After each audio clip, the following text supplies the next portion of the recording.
This episode of the Local Insider Podcast is brought to you in part by My Patriot Supply. There are two things you can count on when you buy from My Patriot Supply: getting high quality food for the best value and the peace of mind that comes with knowing that you're prepared. The emergency food you'll depend on is made from the freshest ingredients. Meals are freeze-dried and sealed airtight with oxygen absorbers and closed in resealable heavy-duty 4-layer zipper packs for long-term storage that lasts up to 25 years. And they're all made in the USA. By ordering today, you'll have the peace of mind that only comes with the ability to feed yourself and those you love in any crisis situation. We think you'll agree you cannot put a price tag on the personal freedom that comes with being prepared. Visit localinsidershow.com/emergency food and pick up your 2-week or 4-week emergency food supply. Again, that's localinsidershow.com/emergency food. What's up, everybody? Hey, Logan County, how are you? I hope you are doing well out there. This week's guest is our first ever return guest. He is an accomplished author of 3 books now, the latest being the sequel to The Hill. It's called The Hill Part 2. He is having a book signing at the Boonville Public Library this Saturday, May the 8th at 10 a.m. There will be The Hill Part 1 and Part 2 available for purchase there. So come on out to the Boonville Public Library this Saturday, May the 8th, and get your copy of The Hill Part 1 and Part 2 and get it signed by the author, which is our next guest, who is none other than Kevin Johnson.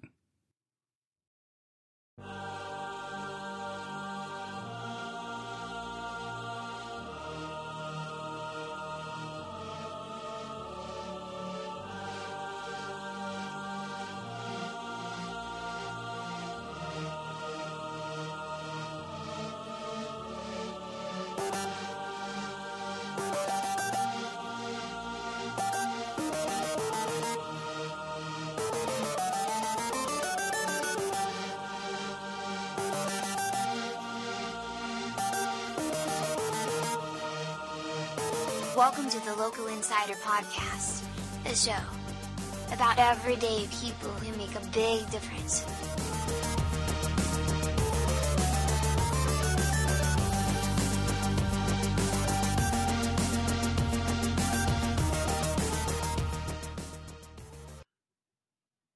Kevin Johnson, welcome back to the show.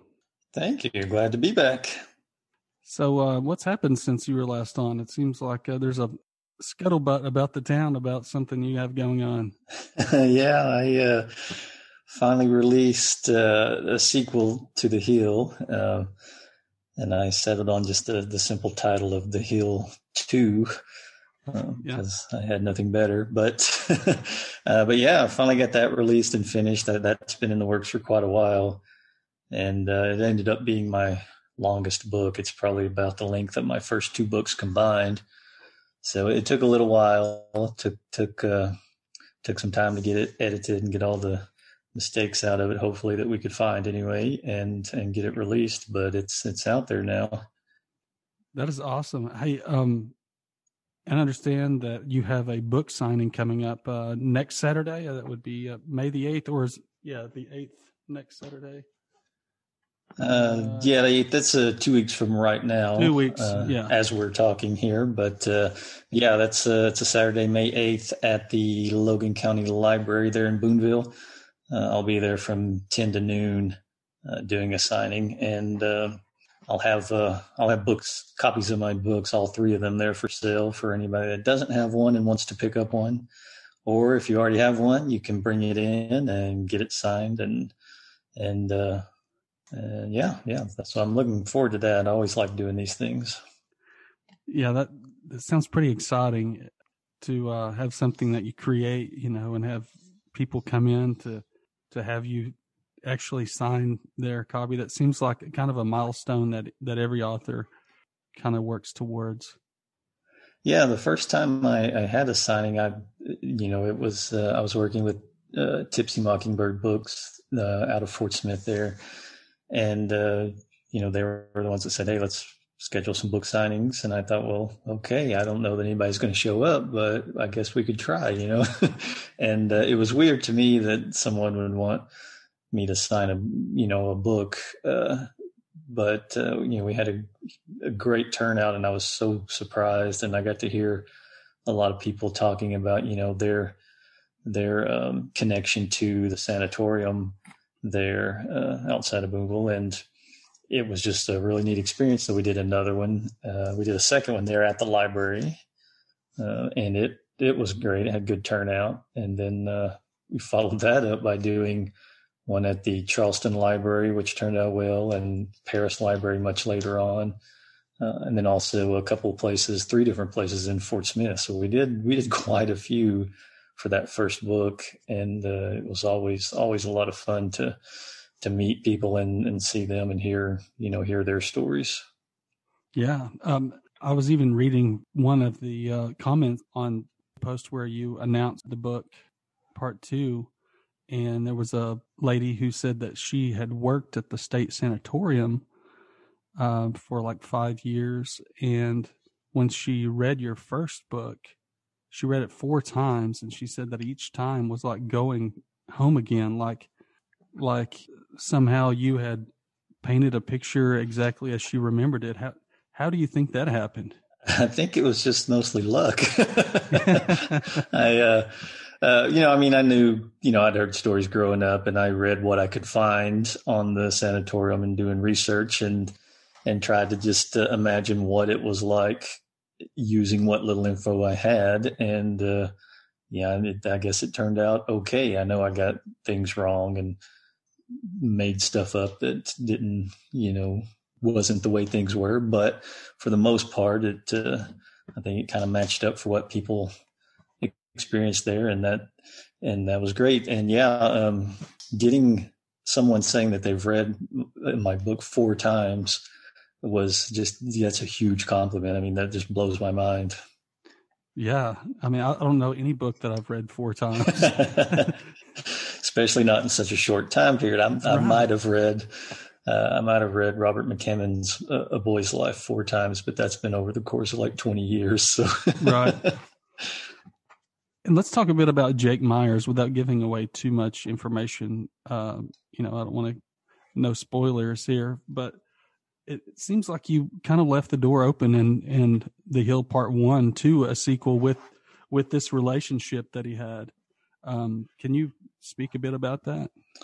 And was that intentional? It was intentional, but not really planned until the last moment. So if that makes any sense. When I wrote The Hill, of course, I had a starting point and had no idea where it was going. So I just, started writing and let it take me where it went. But at the end, I thought, oh, well, this would be neat, if we kind of leave the door open a little bit, although I didn't really plan on writing a second book. But as things worked out, I started thinking, I do want to write a second book. And luckily enough, I had kind of left that door open for a second one so that I could work that in. Did you? I mean, I don't want to.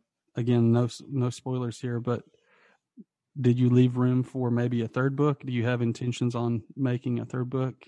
So I didn't have intentions on making a third book. I thought this will be it. We'll kind of get everything settled up and answer some questions about what happens to everybody. And then that'll do it. That said, there's always a way to work in yet another book, and right.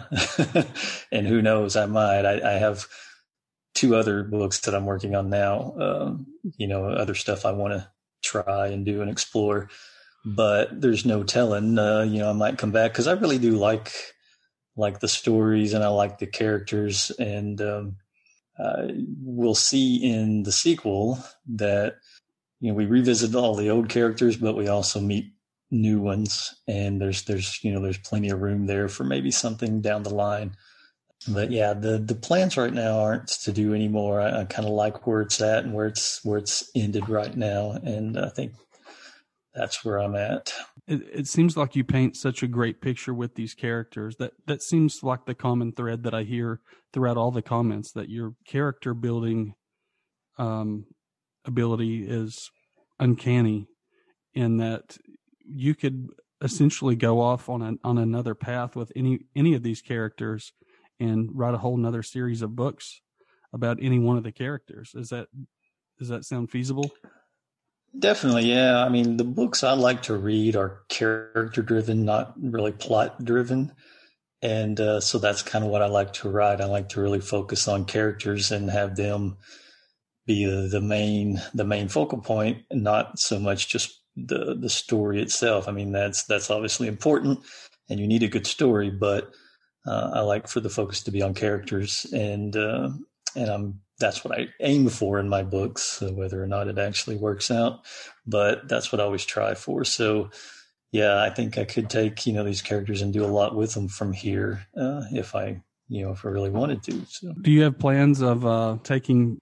I don't know how the process works of screenwriting or anything like that. Have you been approached by anyone, or do you have plans to take this to put it on screen or anything like that? Again, I'm totally ignorant on that, but it seems like that we have enough following, and I'm biased from where I'm setting it. It just seems like each book you put out has a huge following, and people would definitely benefit from seeing a film or something like that, whether it be an independent or a larger production.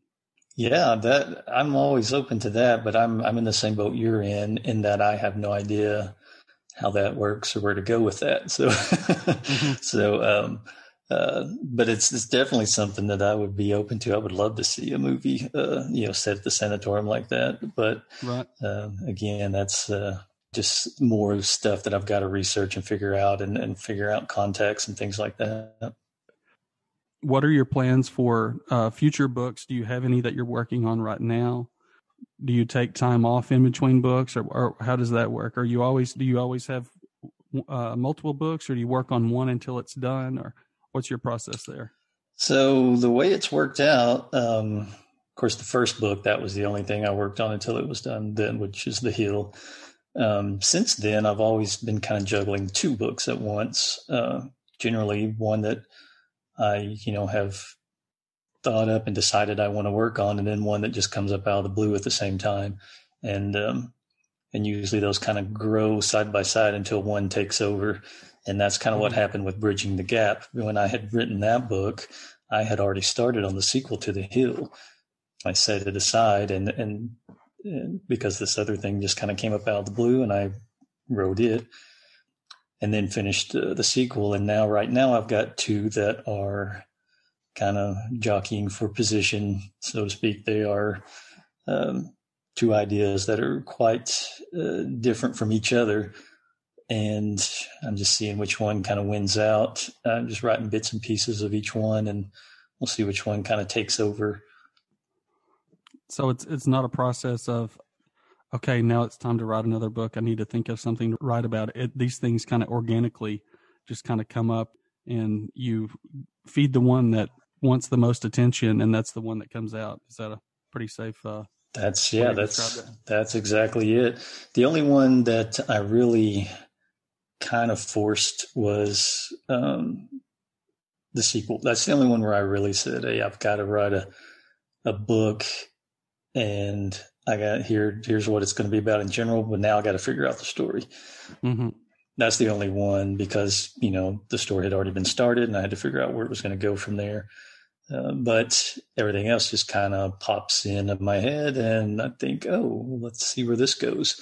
And then it just kind of grows and develops and maybe changes to something altogether different, or whatever happens to it, it happens. But the sequel was a little bit different, like I said, in that it was different all the way around, because most of the time I start with a situation or I have a starting point, but I have no idea where the end is going to be. And I just kind of take off from the starting point and hope I find where it's going along the way.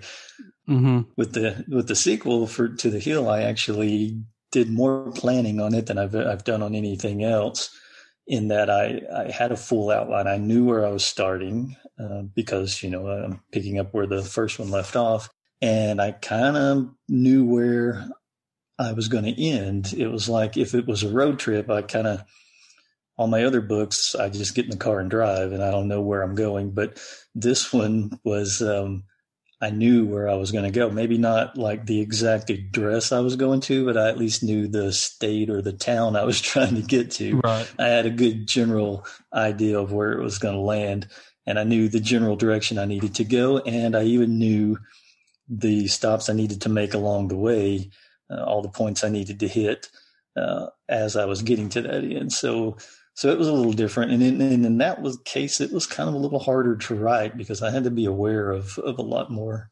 than when I'm just kind of flying by the seat of my pants and hoping things work out. Those only get complicated at the end when you've got to all of a sudden tie things together when you haven't really planned it out.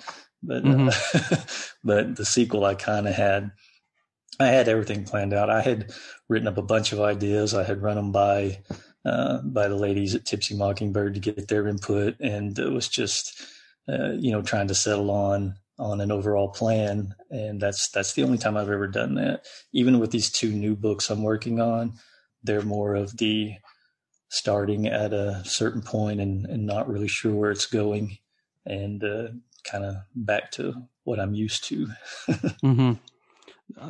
I find that fascinating that these characters, they essentially take on a life of their own. They just kind of tell you what they want you to write. That seems very fascinating to me. That, like you said with this one, part 2, you kind of had an outline. It was a structured process, but the first one was just, like you said, by the seat of your pants, and the characters just kind of came to life on the page. Which do you prefer? Did you have a deadline set out? Like you're a published author. Did you have a deadline with this, unlike the first one, or was it that I'm kind of asking 15 questions in once, but. No, I didn't have a deadline for this one because for the sequel here, I did it basically self-published. I did it on my own. I did, of course, still use Tipsy Mockingbird for editing, and then I hired a proofreader and all of that. But I kind of wanted to do it on my own because I wanted to get it out as quickly as possible, and then I wanted to move on to other books. And going through, like Wild Rose, who is the traditional publisher for Bridging the Gap now. That process, it's a long time. It's about a year process from the time you turn in the manuscript until the time it's released. And I didn't really want to wait that long. Plus, this being a sequel, they wouldn't have picked this up without picking up the first one, and there would have been a year-long process to republish that one and then do the sequel. So we were looking at a long way down the road if I stayed on the path I was on.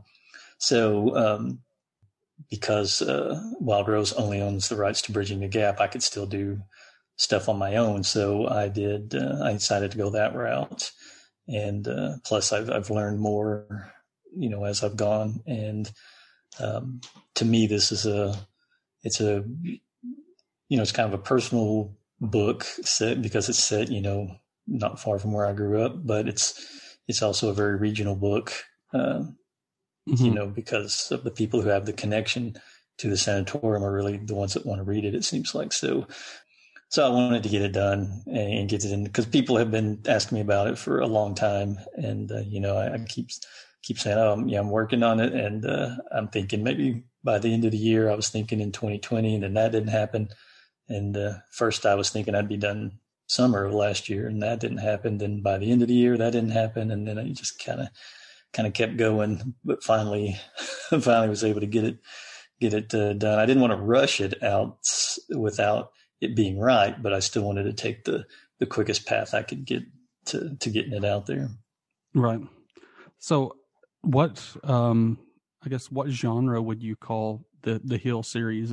We know it's fiction, but it's kind of based on a factual setting and principle, I guess, but of course the plot and all the story would be fictional. What would you call it? Like just fiction, or it's not fantasy? What kind of fits into the historical fiction category. Okay. So, Okay. there's some historical fact there, but it's fiction. So, and that's a big genre right now. If you do a lot of reading and kind of follow what's going on, that's a pretty good size one. And that's really why Wild Rose picked up Bridging the Gap, even though that one is only set back in 2002, they still viewed that kind of as historical fiction because there's some facts in there, along with the fiction, and they're really trying to grow that category at their publishing company. I see. So The Hill might actually be a very good fit for them, but again, I didn't want to wait through that whole process for these two books. These are kind of like my little personal project almost. I view them as, and so I want to keep control of it, and then everything from here on out, I'll go through, probably more traditional means. Right, they're like your first children. They're all your own. You want to keep them close. Right.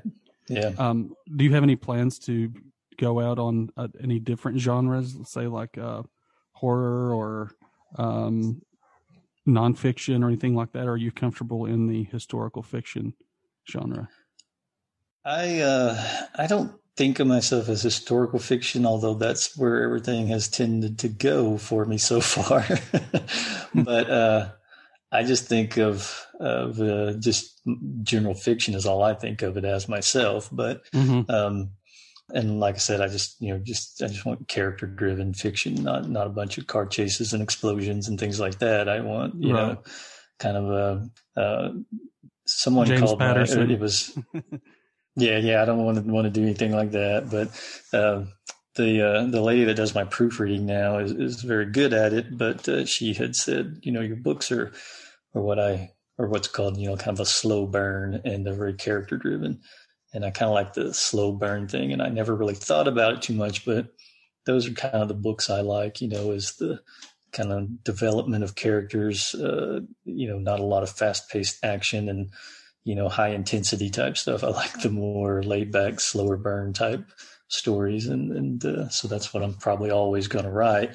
That said, I don't know. Outside of that, I may spill over into a few subgenres. Who knows? But that's always going to be kind of the core of it. First, what do you, as far as your day-to-day entertainment, what type of content do you consume most of? Do you read mostly, or do you watch TV mostly, or Netflix, or how do you consume your content on a daily basis? For the most part, it's reading. I have kind of gone through a little period here. Once I finished the sequel, as I was writing it, I kind of quit reading because I didn't really have time for it. I was so focused on getting through the sequel. Plus, when you're editing, proofreading, refining, you have to read your own book, 4 or 5 times. And so I was kind of burnt out on reading after the sequel. I'm just now getting started back on reading some books and really enjoying them. So that's normally how I'm going to consume everything is reading. I did go through a little spell here, where I wasn't reading and I was watching more TV, but I try not to watch too much TV because that just takes up so much time, and you don't really get much accomplished when you're just staring at a TV. Of course, you could say the same thing about just when you're just sitting there staring at a book, but for me, reading a book helps me in my writing because I can now kind of notice what's good about a book and understand why it's good, whereas I never knew that before. I just knew it was good and that was it. Now I can kind of pick up pointers, learn a little bit, and try to get better in my own writing. So reading is beneficial in that way, in more than just entertainment. When you read something, your mind is actually working. You're not setting and just consuming, in your brain's not in alpha state. I've heard many times that when you're watching television, that it's almost like hypnotism, that your brain is actually in alpha state and it's just like programming. Whereas when you're reading, you're actually having to paint the pictures in your mind. You come upon words that you may not understand, and you have to put them in context and that threshes out to where you learned more words, and and in turn, the result of that is you become a better writer and speaker yourself for having read that. So, yeah, I like to think of it as active entertainment. You're kind of a part of it when you're reading, whereas when you're watching TV, you're just sitting there looking, and you're not really participating in it in any way. Right. Yeah, that's my main thing is reading, and then that's really it. I used to play a lot of music, but I don't really do that much anymore. Mostly, Mm-hmm. I just read for entertainment and to learn a little bit. How much of what you read do you think kind of influences the way you write? I think it's a lot. Personally, I think so. I was reading a book recently called Damnation Spring by Ash Anderson, and the writing was just absolutely amazing. And so every evening when I would read that for a little while, then I would hop on my laptop and I'd start writing, and I could see my writing emulating that in the imagery, that the way that Ash Anderson would paint these images. I was just trying to emulate that, maybe not on purpose, but I could see it happening. So to me, it seems like it does affect it a lot. Really, in the, to the outside user, my writing probably looks the same no matter what. But to me, in my head, it really does make a difference. Right. Who was it? Isaac Newton that said, "If I see further, it's because I stand on the shoulders of giants." We kind of build on what we've learned. Type thing. Right. Yeah, definitely. How beneficial is it to get the feedback from the people who read your book, say on the Amazon reviews or Facebook comments? It's so it's great because it's all been so positive. Right. But especially on Amazon, it's beneficial in more than just for my my own ego or whatever. It's beneficial in that the more reviews you get, the more chances your book's going to pop up on you might also like sections and things like that. The more visibility it's going to get within Amazon, and the more sales that may come out of that. So that is definitely an important thing. Right. And then anytime someone's talking about it on Facebook, that's always, helping to spread the word and being seen by more and more people. It's always beneficial. And, like I said, so far it's all been good, with the exception. I got one bad review on Bridging the Gap, and that's so far the only bad review I've got. So I really expected that to happen way sooner, but so right. I've been lucky. Well, and again, the historical context of that book, there were a lot of people affected by that event, so it's natural right. that you can have some people, and that's the thing about society today, is everybody has an opinion, and they voice it because they're behind this this keyboard, and they say things that they wouldn't say to your face. That's a good thing and a bad thing. But, if you wouldn't say some things that, people say to people online, you wouldn't dare say that to someone's face. I know it's insane. And you're right. It's everybody is an instant critic and willing to give their opinion. And usually, most of what you see, at least most of what I've seen on Facebook, usually all that's negative. I quit reading comments, especially on news stories, a long time ago, because it's just a lot of negative and fighting. And, for my own peace of mind, I don't look at that stuff much anymore. Right. But I do have to keep up with my books and what's going on. And so I read all of that. And, so far, like I said, I've been lucky. I get so many good reviews, and the people who hate it have not told me, so that's good. Somehow I don't feel like there's too many people that hate it. Everybody I've talked to that has read it, it's been nothing but good, a good report. So growing up, you're a creative person in that you can paint these pictures and tell the stories of these characters. Growing up, did you did you kind of make up stories? Did you draw? Were you into art? Kind of tell us little bit about your hobbies growing up. Were you more into sports or cars or and how that's changed since you've grown into an adult? Well, growing up, I liked a little bit of everything. I loved sports, played Little League baseball. That's really the only organized sports I played. But, with friends and in the neighborhood where I grew up, we would always be playing basketball or, pick up baseball games, touch football, all that kind of stuff. I always loved that.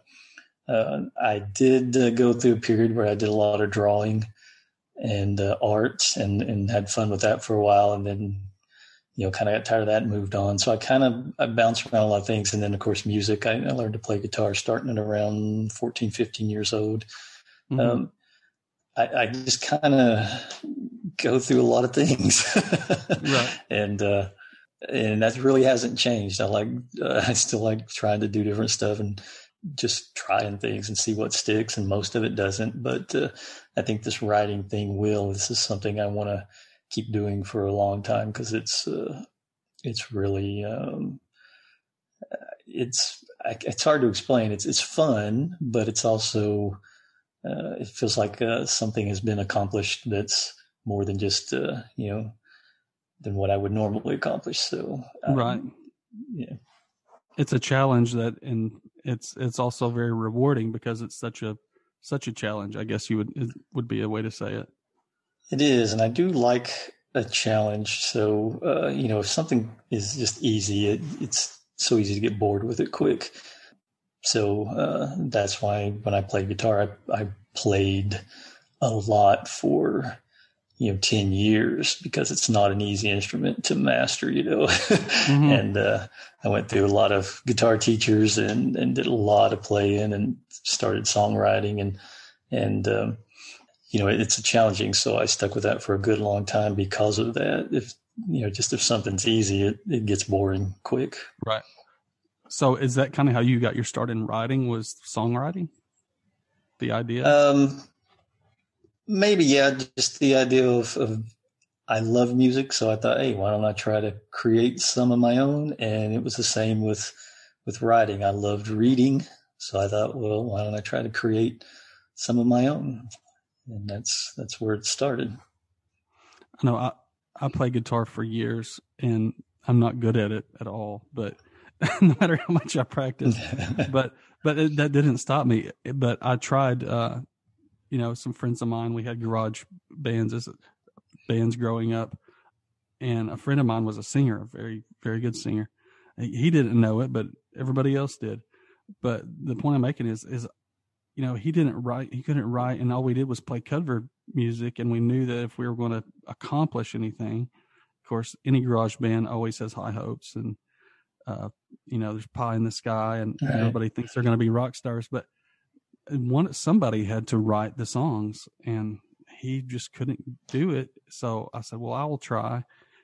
It was terrible. It was so hard. I really don't know how people do it, but I'm not the creative type to, I don't have that creative side to build characters. And, I love fantasy. I love, like Lord of the Rings movies and books and Tolkien, and I love history, but to create something out of that, it's either you have it or you don't. It seems like. So, my hat's off to you for being able to do this. So, well, thank you. Yeah, that's, like I said, I just try things and sometimes they work out and sometimes they don't. And, going back to songwriting, I mean, I probably wrote 100 songs and I got to go do a professional demo of 3 of them. So, wasn't very good at that. And then that didn't lead to anything, when we did those. So, mm-hmm. So I wasn't very good at that, and I'm hoping writing I'm a little better at. So are you a singer also as well as a guitar player? Or I'm a closet singer. I will sing and play guitar here when nobody is around. Right. But I was in a couple of bands in my youth, and I always just play lead guitar. I do, I don't sing well enough to sing in front of people. And when we did demos, there were other professional musicians that came in, and all I did was play guitar with them, and they did the rest. And actually, I did sing on a couple of them. So, but it's not something I'm comfortable doing. I was much more comfortable just playing guitar when I was in those situations. So what kind of music did you play, or do you play? A little bit of, well, mostly rock, of kind of the whole spectrum of rock music was where I was at. From the more, like Iron Maiden type of stuff. I used to play a lot of their songs, all the way down to, the very more laid back, softer stuff. Just anything, basically anything that sounded good, that I liked the melody or liked the song, I would play. And my own songs that I wrote were more just kind of a basic rock, almost in the singer-songwriter genre, but not quite, kind of a cross between rock and then just the singer-songwriter type thing.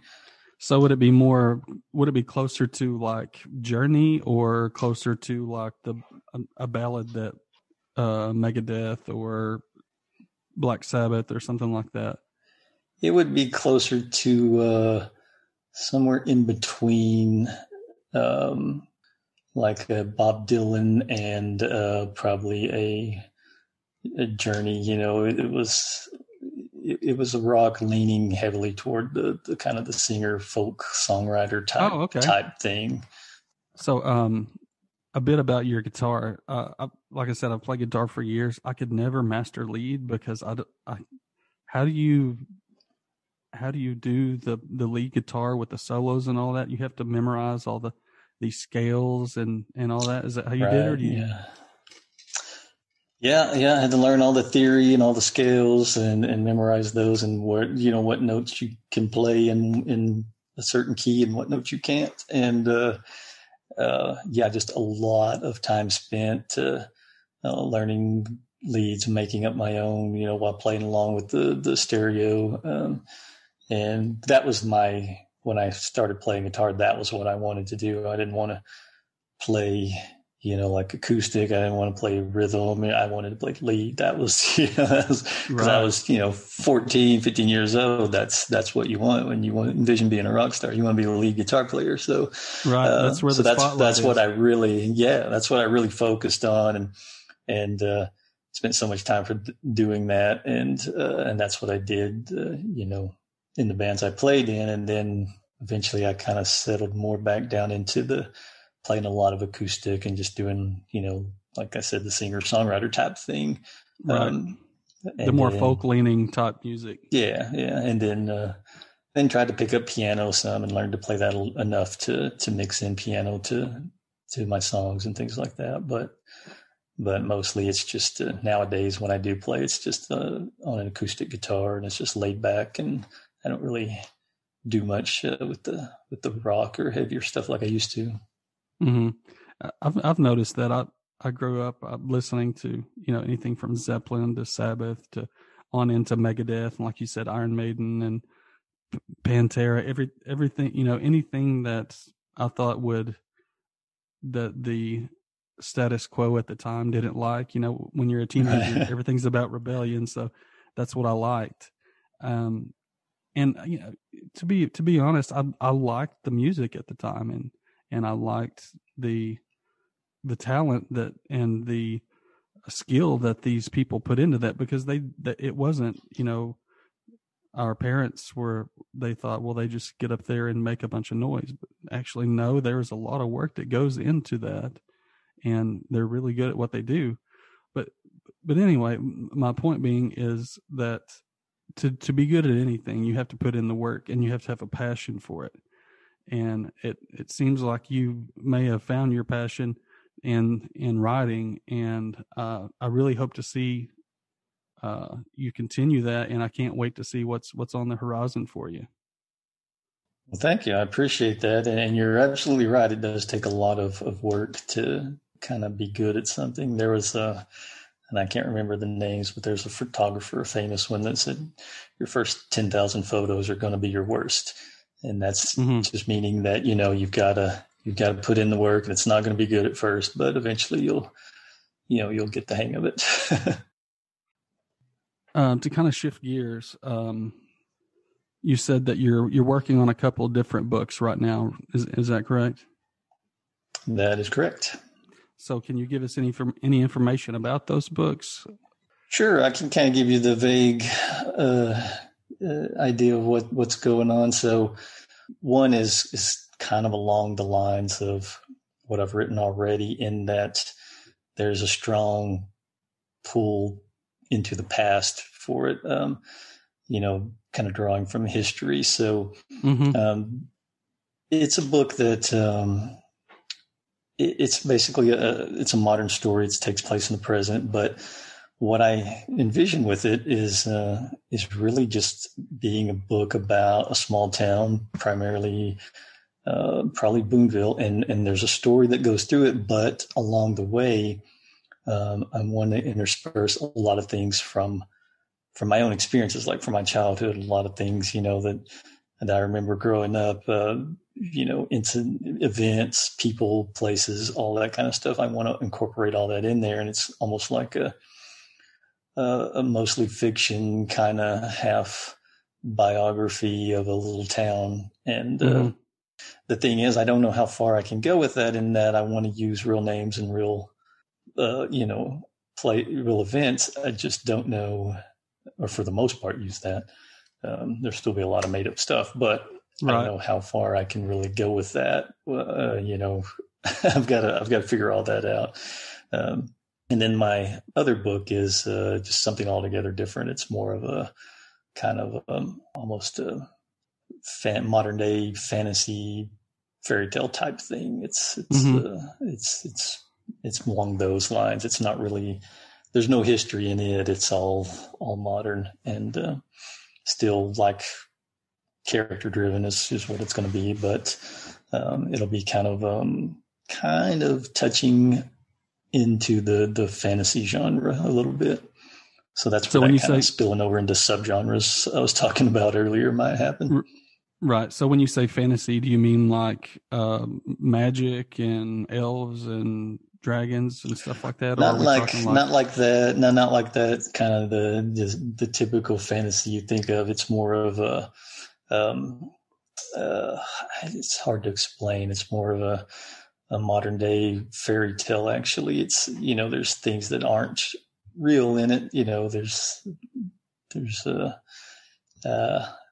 trying to think of a good example that it might compare to, but I'm coming up like blank. Like a superhuman, somebody with superhuman strength, or maybe people that have abilities that are unrealistic or something like that. Yeah, it's going to kind of straddle that line between real and that kind of unreal type setup. So that may not tell you much, but that's where it's at. Well, it'll definitely be interesting to see which of these books plays out. And I would tell you, I would tell you the main premise of it, but it's too much to give away. I want to kind of keep that hidden in for if it ever makes it to the light of day. I think that is best found out when reading the book. So, that's all I could say. Okay. I can respect that. So, what do you think about the future of Boonville? Do you still live in Boonville, or you live in Fort Smith?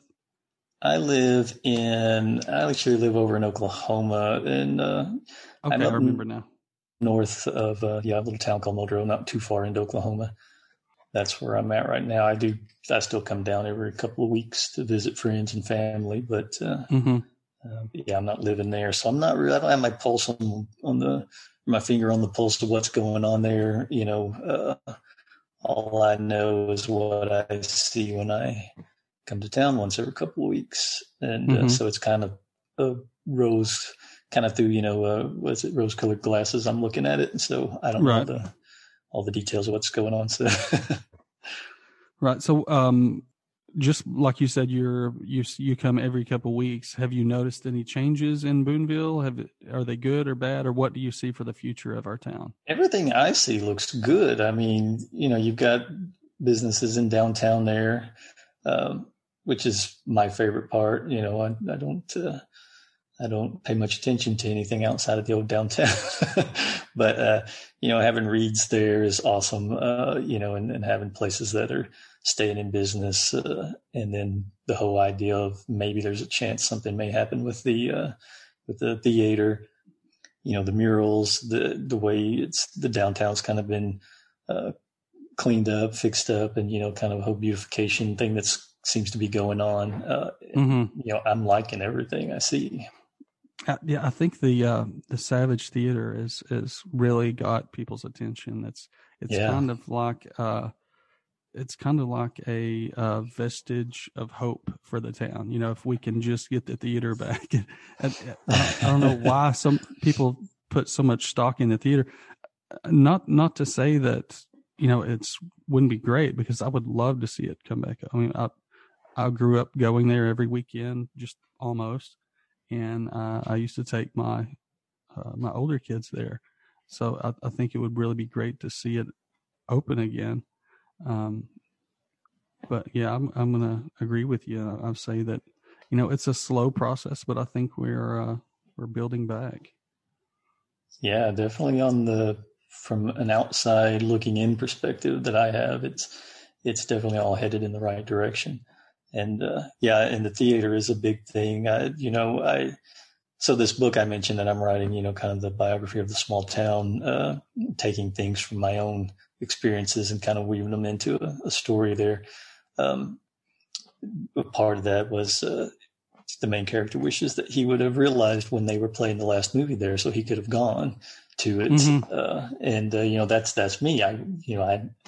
By the time it had shut down, I was, driving and we were going to Fort Smith to all the multiplexes, because they were fancy and new and multiple screens, and, it's all shiny and exciting, and who wants to go to an old theater? And then it wasn't until later I realized, oh man, that old theater was great, Right. So I wish I would have known when it was, kind of the last picture show, so to speak, was going to be there. And, we should go back and see that and just kind of soak that in. But yeah, it would be great if it was reopened as a theater. I realize it would be different, and more modernized, but still there's just in that building, it would be pretty neat. Mm-hmm. From what I understand, I had the new owners, Rod and Mandy Lovin, on the show. And what they plan to do, if the economy supports it, they said that's a big if. Right. Is they would like to have multiple screens, kind of split the theater. I forget which way. I think they said they would have screens actually going from north to south, and as it sits right now, the only screen is setting on the east side of the building. So they would have a screen on the north side and maybe one on the south side, and it would be kind of split, if I remember correctly. So yeah, if they build it back, it would be modernized, and that's what their plans are. Right. To kind of have a game room with it as well. Yeah, it'd be neat. It'd be great to see it restored like it was. But again, even something is better than nothing. Modernized would be great. Right. And all that. There's a kind of off topic. There's an old theater along Route 66 in Miami, Oklahoma, called the Coleman Beautiful Theater, which is one of those old theaters from like the 30s that is still open, and they don't show movies year round, but like around Christmas they'll show It's a Wonderful Life, and it's kind of a museum the rest of the year where you can go in and take a tour, and those things are just amazing. See them just like they were all along, and that's right. That's really neat and all. But yeah, even modernized, I would like to see that at the Savage. I would like to see people going in and out of there again. That would be neat. All right. Well, it looks like I've taken up pretty much an hour of your time. It doesn't feel like it went by quick. Yeah. But again, I want to thank you for coming back on the show, and I would like to invite everyone to come to the Boonville Public Library on May the 8th to visit with Kevin and get a copy of his new book, The Hill 2. you can get it signed as well. And Kevin, if you would like to give everybody ways to contact you, your website. Sure. Yeah. It's kevinjohnsonwriter.com. You can find links to events like this one that's coming up at the library, this book signing. You can find information on that. You can find links to buy the books.